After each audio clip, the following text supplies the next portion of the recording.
So good day everyone, I am Numa Silver, one of the third group reporter. So let's talk about Philippines, the geographic profile of the Philippines. So location. So the location of the Philippines is Southeastern Asia archipelago between the Philippine Sea and the South China Sea of east of Vietnam. And climate. So what is the climate of the Philippines? A tropical marine climate, which is the northeast monsoon from November to April and the southwest monsoon from May to October. So population and distribution.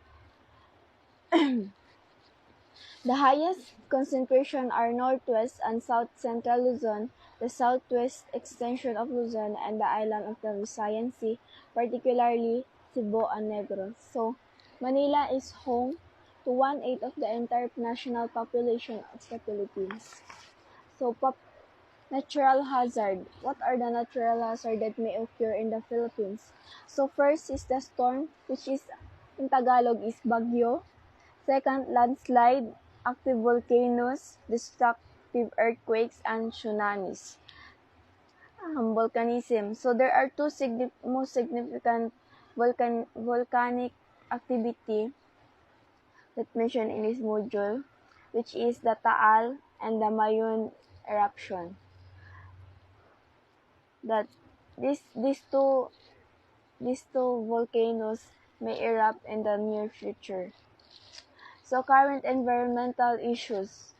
So what are the most environmental issue of the Philippines? So first is the deforestation. Ito yung pagpuputol ng puno, illegal mining, pagmimina, air and water pollution, pagtatapon na lang kung saan-saan sa ating katawan ng tubig at saka yung usok, especially sa mga sasakyan at mga pabrika na nagdudulot ng masamang epekto sa ating hangin. So second is coral reef degradation, coastal erosion, dynamite fishing. So dynamite fishing, ito yung pangingisda gamit ang dinamita, which is nakakasira sa ating mga coral reef. Wildlife extension, ito yung pagkaubos ng ating mga wildlife na animals. International agreements. So, international agreements geographic note number 1 to the island of the Philippines. Back in 2016, there are 7,107 islands, but later on, they discovered more islands in the Philippines. So, now we have 7,641 islands. Even though hindi pa sure kung totoong island ba talaga yung ibang nag-exist. So, note number 2, the location of the Philippines at the Pacific Ring of Fire. So, as we all know, we are located at the Pacific Ring of Fire, which is where active volcanoes and earthquake epicenter bordering Pacific Ocean. So, prone talaga tayo dito sa mga earthquake. So, note number 3, typhoons that may occur in the Philippines. So, typhoons, there are, in the Philippines, maybe each year we have 9 typhoons make landfall on the island each year. So, 5 of these are destructive. So, now, tackle about definition and related terms. So, calamity, ano nga ba ang kalamidad? So, calamity, it refers to a situation that is associated with catastrophic events that plunge with hardship and suffering that are caused by problems like shortage of food, clothing, medical care, and other basic necessities. So, when we say calamity, ito yung kakulangan at nagdudulot ito ng suffering sa ating mamamayan. So, disaster. It is an event brought about by natural or human-induced hazard that cause losses and sufferings to consequence of extra undertaking ordinary measure to cope with their impacts. So, disaster naman is ito yung maaring dumating sa atin, maaring mag-cause sa atin ng kawalan, it may be from natural or inhuman. So disaster control. Disaster control refers to the act of limiting the effect of disaster through the introduction of measures designed to prepare inhabitants before, during, and after disaster. So, for example, ng disaster control is ito na yung ginagawa natin sa school. Pag yung earthquake drill, ano yung gagawin natin kung sakaling mag-occur ang earthquake sa ating lugar. Then, second is the fire drill, yung pag may sunog. Disaster management. So, disaster management, the efficient and effective utilization of resources and the application of measures that will mitigate the impact of unfortunate events and facilitate return to normalcy and redevelopment. So, disaster management, paano natin ma-manage ang pagkatapos ng disaster, paano ma-manage ang ating life para mabalik ang ating life to normal. So, flood. Alam naman natin kung ano ang flood. Ito ang pag-overflow ng water. Hazard. So, ang hazard is,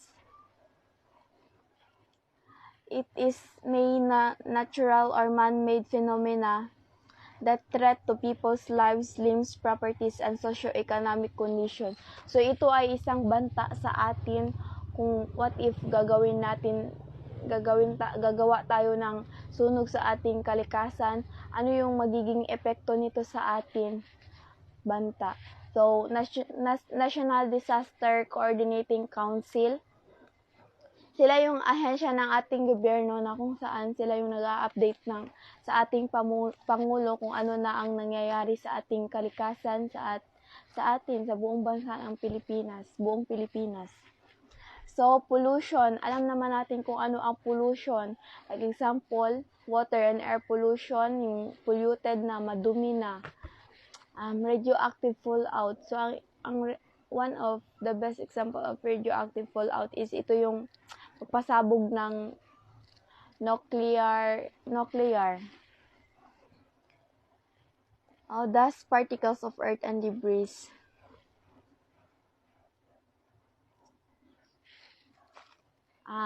Rehabilitation. Rehabilitation refers to the restoration of a person's economic dependency to a stable living, either economically, socially, or emotionally. So, restoration. Ito yung pagbabalik normal. Relief. Ano ang relief? Refers to anything that is done to alleviate the condition of those who are suffering from the effects of a calamity or disaster and who that particular time are completely helpless. So, relief, tulong. Ito yung tulong. For example, like nung pandemic, yung first pandemic natin, ang ating gobyerno ay namigay ng canned goods, relief goods, para sa ating mamamayan na nangangailangan. Risk. Risk refers to the degree or chance and frequency that such hazard will affect or impact. So, risk refers to the degree or chance and frequency that hazard will affect or impact people and communities. So, ito yung kung ano yung maaring impact sa ating komunidad. So, space debris, ito naman yung nangyayari sa outer space natin. For example, like nabasag yung satellites, yung nabasag na satellites is magpo-fall out back to Earth. So, state of calamity. State of calamity, it is a condition that is declared by the President of the country in the event of a widespread destruction to property and lives due to the destructive forces of nature and emergencies. So, matatawag ang state of calamity, ito yung dinideklara ng presidente na kung saan meron talagang nangyayari na widespread destruction. Grabe yung pagkasira sa property or sa life ng tao. So, volcanic eruption, alam naman natin na ano ang volcanic eruption. Ito yung pagputok ng bulkan. So, Vulnerability. Vulnerability, the level of susceptibility or resiliency of the people and communities against the impact of prevailing hazard based on the state of physical, social, and economic conditions in a given area.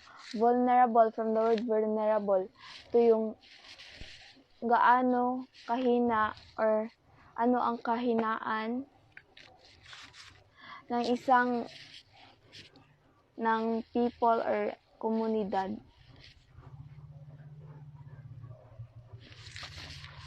So, NSTP and Disaster Awareness, Preparedness, and Management. So, in the Republic Act 9163, Section 11, the creation of the National Service Reserve Corps, there is hereby created a National Service Reserve Corps to be composed of the graduates of the non-ROTC components. Members of this corps may be taught by the state of literacy and civic welfare activities through the joint effort of the DND, CHAD, and TESDA. So, dito sa Republic Act na to, maybe yung mga nag-ROTC, for example, pag may calamity sa ating sa ating bansa, pwede silang matawagan na pumunta doon or mag-volunteer. So, dito naman sa Republic Act 10121, ito naman yung sa pagkaintindi ko, itong Republic Act about sa assurance ng nag-volunteer doon sa isang aktibidad sa ating komunidad. So, disaster equation and management cycle. So, H stands for hazard, R stands for risk, plus V stands for vulnerability. So, pag nagsama-sama ang lahat ng yan, hazard, risk, plus vulnerability, so magiging labas niya is disaster. So, disaster preparedness, development, mitigation, and response, rehabilitation, recovery, and pre-disaster risk. So, disaster risk management tries to lessen the impact by improving the community's ability to absorb the impact with a minimum damage or destruction. So, tries to lessen. Ginatry nila na ma-lessen kung ano man yung maaring impact ng isang kalamidad sa ating komunidad. So, it aims to reduce the vulnerabilities in the community. It reduces an acceptable risk to acceptable levels and makes a community become disaster resistant or resilient. So, that's all for my report, and the next reporter will going to report the post-disaster risk reduction phase. Thank you. Good day everyone! My name is Vajira Kaitali from BSED Math 1A. For this day, I will discuss about the response rehabilitation, recovery, disaster risk, post-disaster risk reduction phase. The comprehensive risk management process has potential to break the cycle of damage and reconstruction. It refers to a range of political, legislative, mandates, professional, practical, social, structural, and non-structural adjustment to reduce or minimize the effect of hazard on the community. Strategy must be placed in ready for immediately implementation. Halimbawa na lang na may sunog, bali gagawa sila ng aksyon or ng plano para hindi na magkaroon ulit ng sunog. Like halimbawa, isabihan nila yung mga tao na pag aalis sila ng bahay, dapat lahat ng mga nakasaksak ay tatanggalin para hindi na maulit yung sunog. The following risk management: engineering measure and keep hazard from people. Ito yung mga halimbawa na magpapatayo tayo ng brakes na malapit sa dagat. I-make sure natin na matibay ito at hindi ito basta-basta masisira. Halimbawa, kung magkaroon ng malaking alon, safe pa rin yung mga tao na dadaan at hindi sila maaabutan. Land use planning and management, or keep people away from hazard. Ito yung mga halimbawa ng landslide, yung parati na lang umuulan, meron posibilidad na yung lupa is lalambot. Which is, yung dapat gawin ng mga tao is kung maaari or kung pwede na lumipat sila sa mas safe na lugar. Control and protection work or modifying the hazard. Ito yung mga dapat handa or dapat aware yung mga tao na yung mga gagawin at hindi dapat gagawin para safe tayong lahat. Early warning or predicting hazard. Ito yung mga halimbawa na dapat lagi tayong handa or dapat aware tayo na yung mga bagay na hindi natin gawin at dapat natin gawin. Preparedness planning or prepare in the anticipation of hazard event. Ito yung mga para sa ating mga komunidad dapat pinagplaplanuhan upang malutusan or maiwasan ang mga panganib sa ating mga komunidad. Reconstruction planning after a disaster with the aims of reducing the vulnerability. Ito yung mga halimbawa, nagpatayo tayo ng building, tapos nagbagyo, tapos nasira agad. Dapat aware tayo na hindi na yun dapat mangyari. So, dapat kung magpagawa tayo ulit ng building, dapat yung matibay na talaga para halimbawa kung may bagyo or may hindi na siya maagad-agad na matutumba. Mainstreaming race, management, and development, practice, and institutionalization. The National Disaster Risk Reduction Management Plan or NDRRMP is the roadmap, gender, responsive, and right-based sustainable development and shall promote inclusive growth, adapted capacity of community, increase resiliency of vulnerable sector, and promoting people welfare and security. NDRRMP thematic area. A. Disaster prevention and mitigation. The outright advice of adverse impact of hazard and related disaster. In advance construction of dams or embankment that eliminate flood risk. Land use regulation that do not permit any settlement in high-risk zone. Disaster mitigation. The lessening of limitation of the advised impact mitigation measure encompass engineering techniques. Well, provide environment policy and public awareness. Disaster preparedness. The knowledge and capacity development by government, professional, organization, community, and individual to respond and recovery from the impact, imminent or correct hazard condition. DRRMP aims to build capacity to manage all type of emergency.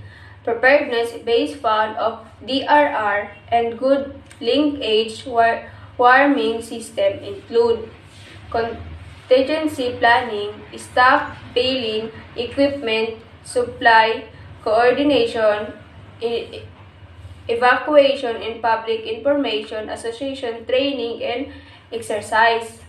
This must be supported by the formal. Disaster response, the prevention of emergency service and public assistance. Immediately after a disaster in order to save life, ensure public safety, give the needs of people effect. In short, terms called disaster youth construction and disaster management. All able, young, born citizens of the land get themselves involved in the city action and the community where he lives. They give their service, assist her or his countrymen in disaster. The youth should be willing to reader assistance like number 1, sorting, loading of the distribution of the relief goods. Number 2, administering first aid on victim. Number 3, conforming and assisting. Number 4, discriminating information to concerned individuals. Number 5, surveying affected families and area. And number 6, monitoring. Number 7, civic action like environment, ecological protection, river and watershed, control project and tree planting, forest first action. Likewise, the concerned youth development should be established during and after disaster. And in order to success, their choose endeavor should A. Plan the choose activity ahead and join or participate training exercise on the relief operation. B. See to it that the resources that are available could meet the need of the activity. C. Coordinate all the activity property with the city. Principal, land municipal that eliminate flood risk. Land use regulation that do not permit any settlement in high-risk zone. Disaster mitigation. The lessening of limitation of the advanced impact mitigation measure encompass engineering techniques. Well, provide environment policy and public awareness. Disaster preparedness. The knowledge and capacity development by government, professional, organization, community, and individual to respond and recovery from the impact, imminent or correct hazard condition. DRRMP aims to build capacity to manage all type of emergency. Preparedness based fund of DRR and good linkage warming system include contingency planning, stockpiling, equipment, supply, coordination, evacuation and public information, association training and exercise. This must be supported by the formal disaster response, the prevention of emergency service and public assistance immediately after a disaster in order to save life, ensure public safety, give the needs of people effect. In short, terms called disaster, youth construction, and disaster management. All able, young boy, citizens of the land get themselves involved in the city action and the community where he lives. They give their service, assist her or his countrymen in disaster. The youth should be willing to reader assistance like number 1, sorting, loading of the distribution of the relief goods. Number 2, administering first aid on victim. Number 3, conforming and assisting. Number 4, discriminating information to concerned individuals. Number 5, surveying affected families and area. And number 6, monitoring. Number 7, civic action like environment, ecological protection, river and watershed, control project and tree planting, forest first action. Likewise, the concerned youth development should be established during and after disaster. And in order to success, their choose endeavor should A. Plan the choose activity ahead and join or participate training exercise on the relief operation. B. See to it that the resources that are available could meet the need of the activity. C. Coordinate all the activity property with the city. Principal, land municipal disaster coordinator, council. Organize the group as assigned members. And E. Work as a term coordination with the organization, NGO, PO, LGU, or other religion organization. disaster preparedness hand-on training. Morse code and different way to send signal source. It is method transferring information of a series of on-off tones can click that can be directly understood by the skills listener. It is made of Samuel F. B. Morse, an inventor of the telegraph. International Morse code encodes the ISO base Latin alphabet, some extra Latin letters, and Arabic numbers. Short and long signals called dots and dashes or dits, as in amateur radio practice.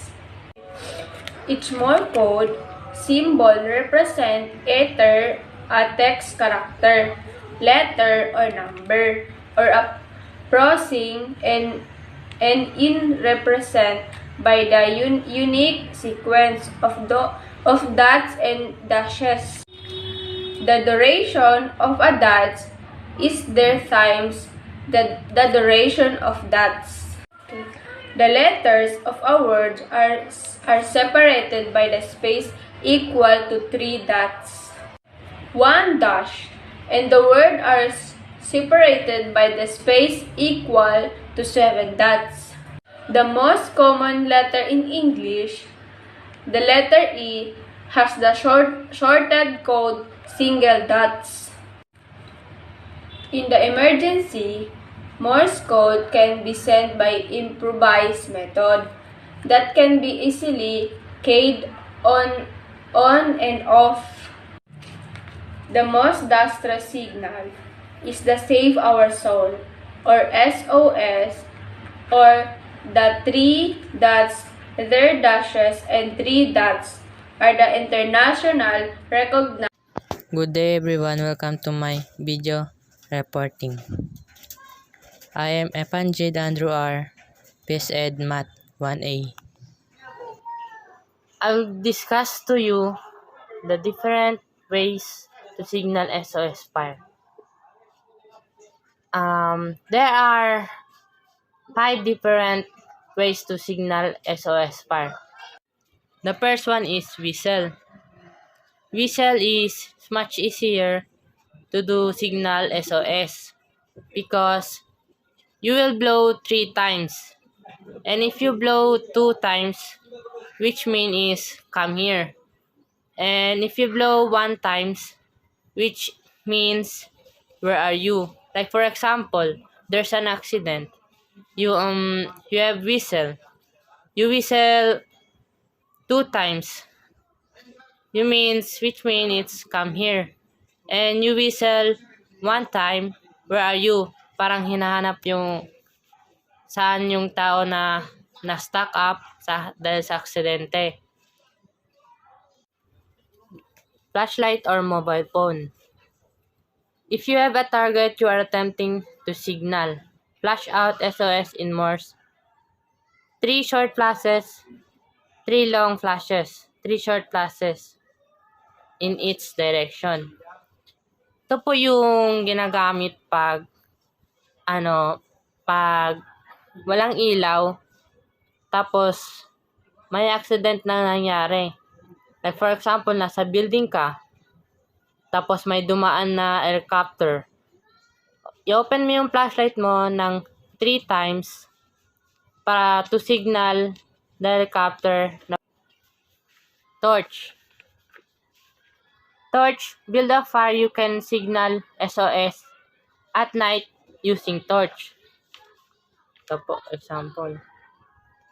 Ito po yung ginagamit sa gabi na na-stuck sa taas ng building to signal the helicopter. Parts of your body. Wave your arms and hands sideways and down to attract attention. First you will do, wave your arms and hands to give a signal when someone is stuck in the road. and there's a car is driving in the road. So you have to do is wave your hands to give them a signal so you can join their car. First aid. Like for example, first aid. Ito po ay ginagamit if may accident na nangyari. Ito po ay nakakatulong sa mga injuries at yung may mga tumutulo na dugo. 3 simple ways of first aid. The first one is preserve life. The preserve life means that ito po yung mag-perform ng cardiopulmonary resuscitation, which means CPR. The second simple way of first aid, prevent deterioration. The second aim of first aid is to prevent the casualty condition from deterioration any further. Ito na po yung ina-assist yung injury na sample, may na-accident tapos na bali yung buto. Ito po, ina-assist niya po yung patient niya para hindi po mag-cause pain yung bali ng buto niya. The third simple way of first aid, promote recovery. You can promote recovery by arranging prompt emergency medical help. Ito na po yung maglalagay na po ng bandage or inject saan yung mga injuries, dun po niya ilalagay yung bandage. 5 characteristics of a good first aider. The first one is gentle. Should not cause pain. Ito na po yung like for example, may patient ka po. Gently massage or put bandage to your patient para hindi po masaktan. The second is resourceful. Should make the best use thing at hand. Ito na po yung mga magagaling na yung kamay na like for example, sa opera, sila po yung nag-opera na ang galing po magtanggal ng mga tumor. Or example like mga bones, ganyan. The third is observant. Should notice all signs. Ito na po yung nag-observe kung may sakit po yung tao or saan po yung mga fracture ng injuries. 1. Tactful. Should not alarm the victim. Ito na po yung, for example, may patient. Huwag mo po siyang i-alarm na may bali siya ng buto para hindi po magpanik. Empathic. Should be comforting. Ito na po yung mga first aider na kino-comfort po yung mga may sakit para hindi po magpanik. The sixth one is respectable. Should maintain a professional and caring attitude. Ito na po yung nire-respeto po lahat ng mga patient niya. 3 hindrances in giving first aid. The first one is unfavorable surroundings. It has 5 unfavorable surroundings. The first one is nighttime. The second, crowded city lights, churches, shopping malls. 3, busy highways. 4, cold and rainy weather. 5, lack of necessary materials or helps. Ito na po yung unfavorable surroundings ng mga first aid. The second, the presence of crowds. 3. Presence of crowds. 1. Crowds curiously watch, sometimes heckle, and sometimes offer incorrect advice. Ito po yung nagbibigay ng advice na mali na po talaga. Third is the pressure from victim or relatives. Ito po yung nagbibigay ng pressure sa mga patient niya na, like for example, may isang patient na lasing. Tapos nangingi po ito ng tulong. But the one who giving first aid pressure him. How to deal with injuries. Treatment of wounds. The first one is, a wound is usually treated by bandaging. Yes, because bandage is helpful for any wounds to stop bleeding. Second, locate wound position. Hanapin mo po muna yung saan dumudugo bago mo lagyan ng bandage. The third one is, pay attention to the human's body anatomical shape. Ito po yung examine mo muna yung body niya, which is yung skin niya, para hindi po mag-affect yung bandage sa mga wounds. Kasi pag na-affect po yun, mag-bleed po ito ng sobra. Number 4, identify size of the wound. Ito po yung, tignan mo muna kung malaki ba yung dumudugo or maliit, para malagyan mo po ng bandage.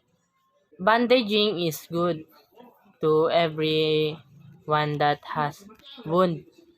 But if you bandaging so tighten, it will harm or give pain to your patient. Objective of first aid. The students will be able to simulate the treatment and bandaging techniques of bleeding wounds. Pwede po natin pag-aralan ang mga techniques na to. For example, may student man na accident at may dala tayong bandage, pwede po natin siyang tulungan para to stop bleeding. The importance of first aid is that applying bandage to the wound should not too tight, because it might obstruct other parts of his body, and not too loose, because otherwise the bleeding will not stop. And as if ever may conscious yung patient mo, ask muna bago maglagay ng bandage kung tight ba or loose. If unconscious naman yung patient mo, check mo muna yung pulse signs niya bago ka maglagay ng bandage sa wound niya.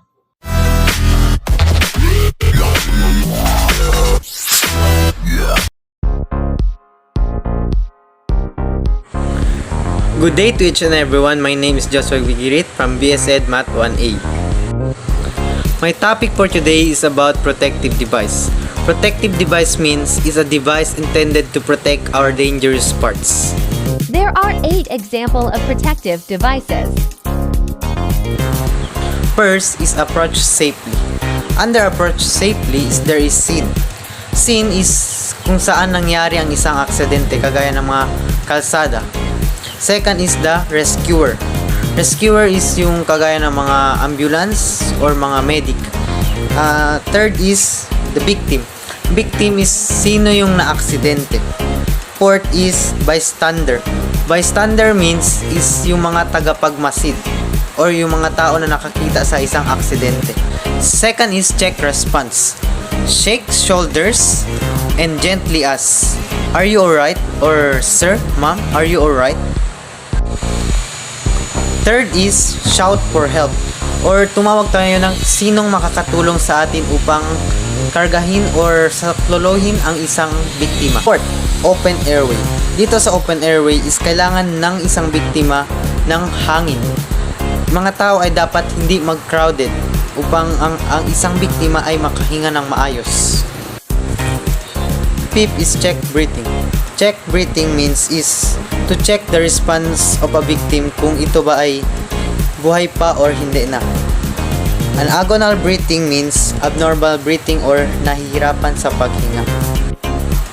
6 is call emergency number 911 or the ambulance. 7 is chest compression. First is place the heel on the one hand in the center of the chest and then place in over the top and then interlock. And do the CPR. By the way, CPR means is cardiopulmonary resuscitation. 8 is rescue breath. Dito is yung mouth to mouth. First is pinch the nose. Second is take a normal breath and then place lips over mouth. Then blow until the chest rises. And take about 1 seconds to allow the chest to fall. Then repeat. And the second is breathing. Ito is yung mouth to nose. If yung bunganga ay hindi ma-open or it can make a good seal. When can I stop the CPR?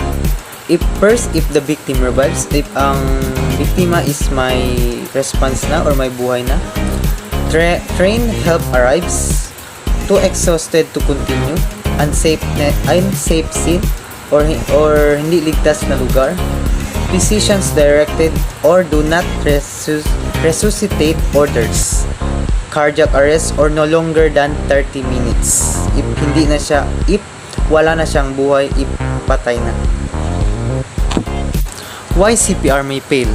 First is delay in starting, improper procedure or nakalimutan i-pinch nose, no ACL follow-ups and delay in defibrillation, only 15% who receive CPR live to go home, improper techniques. And the meaning of ACL is advanced cardiovascular life support, and the terminal disease or unmanageable disease or massive heart attack. Injuries related to CPR. First is rib fracture or nabali ang buto. Second is laceration related to the tip of the stem to liver to lung to spleen or nagkagalos. Complication of CPR. For victim that experience vomiting or aspiration. Vomiting means pagsusuka. Place victim on the left side, white vomit from mouth with finger wrapped in a cloth. Reposition and resume CPR. Today we will talk about bandaging. Bandaging means it is used to hold a dressing in a place over a wound. Ito yung parang tinatakpan ang mga sugat or nagsusupport sa mga body. First is to control, to control a bleeding. It secure a split or to immobilize and support body parts or yung nabaling buto or saan parte ng iyong body parts. For methods of triangular bandage. These are the 4 methods of triangular bandage. First is open face, and these are the example of open face.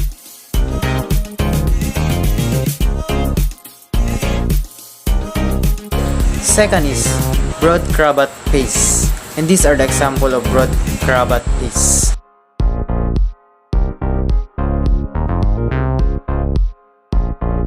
Third is semi-broad cravat face, and these are the example.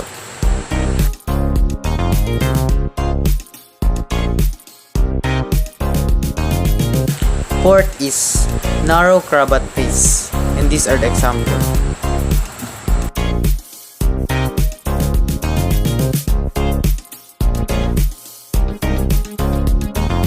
How to tie a square knot. Today we will talk about how to tie a square knot. Rules in tying square knot. Left end over right end, then right end over left end, or vice versa. Example of tying a square knot. Today I will give an example on how to tie a square knot. First is pass the left end over and under the right end. And then bring up the button again. And then pass the right end over and under the left. And then pull the ends firmly to tighten the tackles. And this is the square knot.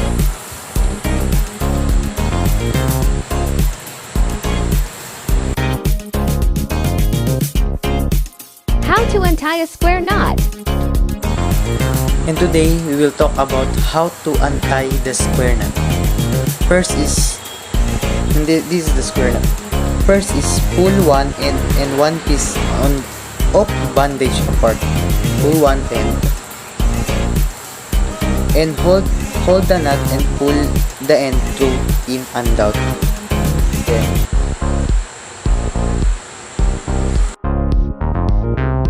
5 different techniques on bandaging.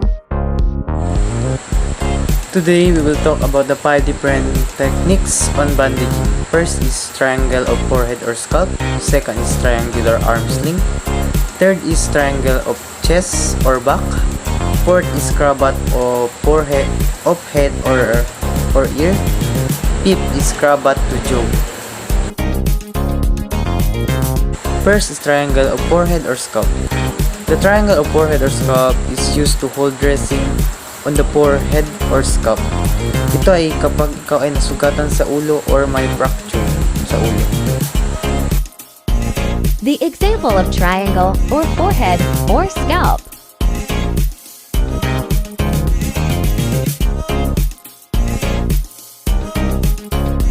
Second is triangular arm sling. It is used for the support or fractures of injuries of hand, wrist, and forearm. Ito ay kapag ikaw ay nabali sa braso or any parts. Example of triangular arm sling.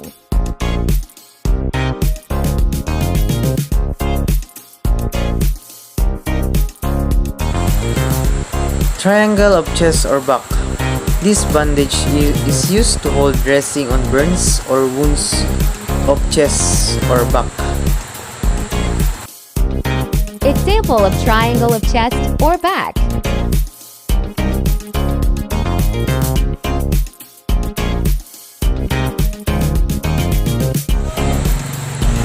Cravat of head or ear.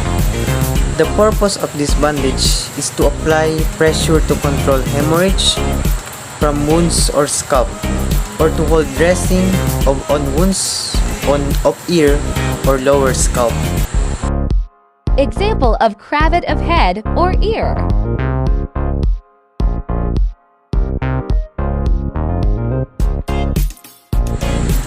Fifth, cravat to jaw. This is used to dressing up on the chin, cheeks, and scalp ends upward with one end longer than the other. Example of cravat to jaw.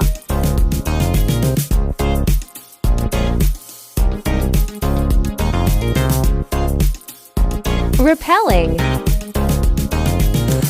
Today we will talk about rappelling. Rappelling means it's a descent a rock face or other near vertical surface by using a double rope coiled around the body and fixed at the higher point. Example of rappelling is hiking and mountain climbing, and like army training, they do a rappelling. The following are important safety consideration relating to rappelling. First is verify the rope reaches the target. Need natin i-verify ang rope kung umabot ba ito hanggang dulo. Second is double check your harness, carabiners, and all rigging prior to going over the edge. Third is check the carabiners are locked and not cross-loaded. Use a body check system to have a rigging. Carry a cutting tools and a backup for an emergency.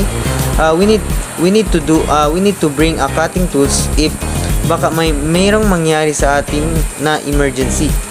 Remember that a rope under tension cuts extremely easily. Use well-fitting gloves when rappelling. Notes. Things to remember when doing rappelling or brakes. B is for buckles. R is for rappel device ropes. A is anchor. K is nuts. E is ends. S is safety backup sharp edges. B for buckles is a flat, typically rectangular frame with a hinge pin used for joining the ends of a belt or strap. R. Rappel device ropes. A belay rappel device is a rounded piece of steel or aluminum which bends in a rope. A. A is for anchor. Many trade routines are equipped with existing belay and rappels anchors. K. Example of nuts. Example of this is the nuts. Figure of 8.